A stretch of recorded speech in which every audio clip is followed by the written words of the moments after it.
आणि आता पाहणार आहोत मुंबई शहर त्याचबरोबर पुणे शहरातील देखील महत्त्वाच्या बातम्या।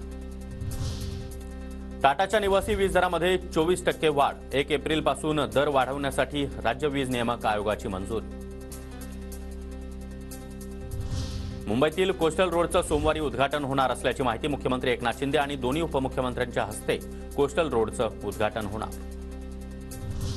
दहिसर चेक नाक्याजवळ प्रदूषण रोखणारी यंत्रणा कार्यरत। हवा शुद्ध करण्यासाठी मुंबई महापालिका 5 ठिकाणी वैशिष्ट्यपूर्ण यंत्रणा उभारणार। पुणे मुंबई एक्सप्रेस वेवर बोरघाटामध्ये मध्यरात्री वाहतूक कोंडी। 15 किलोमीटरपर्यंत वाहनांच्या लांबच लांब रांगा। वाहतूक कोंडीमुळे प्रवाशांचे मात्र मोठे हाल।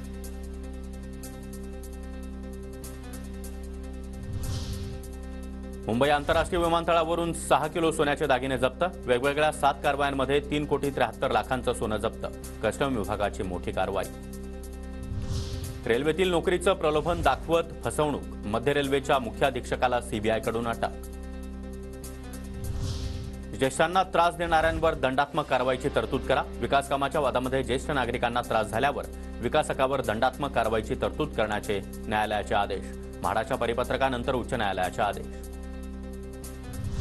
कल्याणमध्ये रविवारी राज्यस्तरीय अधिवेशन होणार। प्रत्येक समाजाच्या विकासासाठी सरकारनं निधी उपलब्ध करून द्यावा या मागणीसाठी अधिवेशनाचं आयोजन।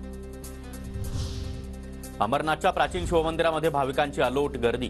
परंपरागत पुजाऱ्यांकडून 12 वाजता अभिषेक आणि आरती। भाविकांची दर्शनासाठी गर्दी।